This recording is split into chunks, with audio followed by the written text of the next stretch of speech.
All right, this is the first of a couple of podcasts, screencasts, wrong medium, about simple harmonic motion. So this covers the first couple sections of chapter 15 in our textbook, Halliday Resnick Walker. So simple harmonic motion. First of all, what is harmonic motion? Harmonic motion, we're going to say, is motion that repeats itself at regular intervals. So, our day-night cycle is an example of harmonic motion. Your hunger on a daily basis is probably an example of harmonic motion, not simple harmonic motion. The need to go to the bathroom, probably an example of harmonic motion. Should be, at least if your diet is regular. Harmonic motion can be relatively complicated, hence why there is simple harmonic motion. Simple harmonic motion is motion that repeats itself at regular intervals that we are prepared to describe mathematically. So that means in this context it's going to have a single set amplitude, period, and phase, more or less. So graphically, what does this mean? Let us take a look. So here, this would be an example of harmonic motion. We can see that it is repeating. This kind of shape is repeated every cycle. If we're graphing this as a function of time, then this time that we're going from start to start here, this is what we would call the period, which we're going to label with a capital T, because clearly T for period. Yes. All right. This is complex. And I say that not in the sense that it's complicated, well, somewhat in the sense that it's complicated, but then we would usually actually represent this with a complex function. Actually, we would represent it with an infinite series of complex functions. To get into describing this, you get into the field of what we call Fourier analysis. And you would generally write something like this in terms of a Fourier series, which is beyond the scope of what we want to accomplish. So we are going to restrict ourselves to simple harmonic motion. Oops, I probably should have sized this a little better. But here's a simple case, simple harmonic motion, which we will generally abbreviate SHM, which is not the same thing as SMH, although you may have SMH for SHM after much time. Look at that, I'm up with the internet lingo. So, as you may remember from any course you've taken that involved trig, we can define what we call here the period again. We can define what we call here the amplitude. You can also, when you talk about this, we talked about waves, you may recall way back in the year. All of this stuff we're going to talk about is time dependent. These are almost always going to be graphs of a displacement versus time, or a velocity versus time, or an acceleration versus time. So we're never going to be talking about a wavelength or a wave vector, because those are when you have displacement versus position. This is always time. So how do we talk about this in general? This is the general form that we're going to take. So x of t is our displacement or our position. This would be our amplitude or maximum displacement, that's not how you spell amplitude. Amplitudent.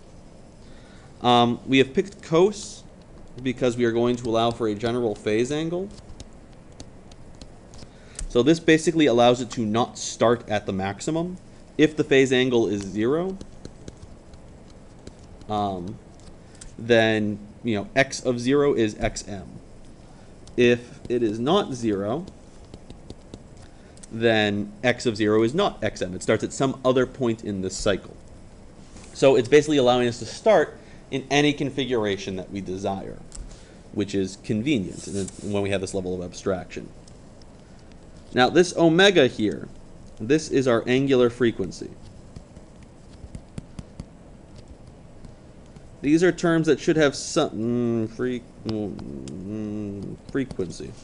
These are terms that should be somewhat familiar from when we talked about waves and when we talked about uniform circular motion. Spoilers. I don't know where I put that note. There it is. That's coming up. Anyway. Angular frequency is because cosine, sine, the trig functions are 2 pi periodic. So they repeat themselves every time the argument advances by 2 pi. So cos of, omega t equals cos of omega t plus 2 pi. Every time the argument advances by 2 pi, the function returns. So what this omega does is it allows us to make whatever this arbitrary period is, or whatever this arbitrary frequency is, it allows us to make this 2 pi periodic, so that it repeats every 2 pi. So omega then should be 2 pi over the period, so that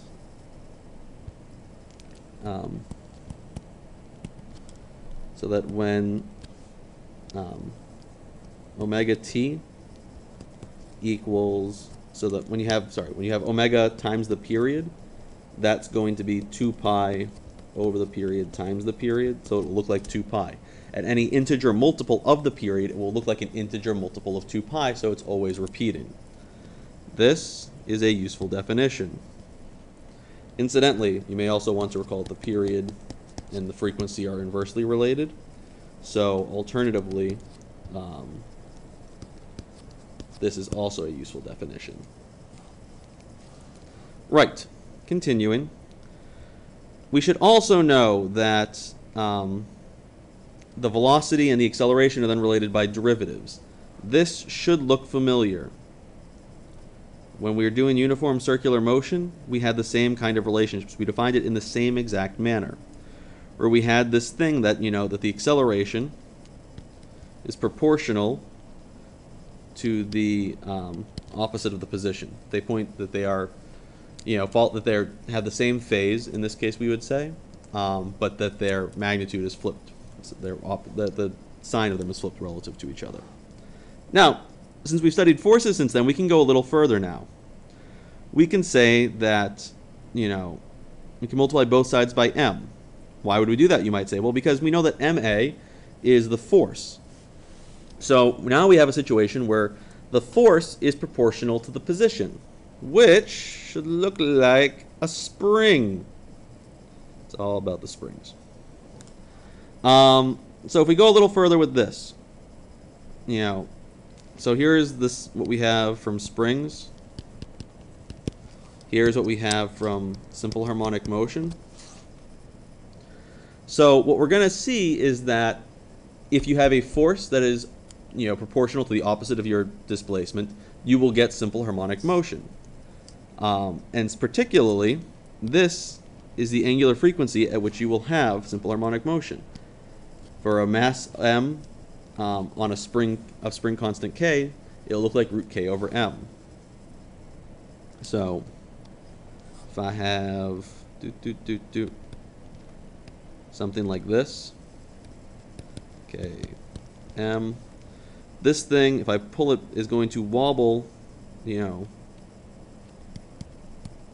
back and forth sinusoidally between two extremes. This is the basic underpinning of simple harmonic motion. The idea that we have some periodic motion, not crazy periodic, not that this is crazy, not complicated periodic motion, but simple periodic motion, simple harmonic motion. Things that we can describe by a couple of fixed parameters that are not going to change. Once we have that, our argument is that we can model it as a sinusoidal function. And the reason this is important is because when we look back at this, the simplest case of this that we'll discover is that which is a mass on a spring. We'll talk about a couple more examples and how this fits in energetically in future screencasts.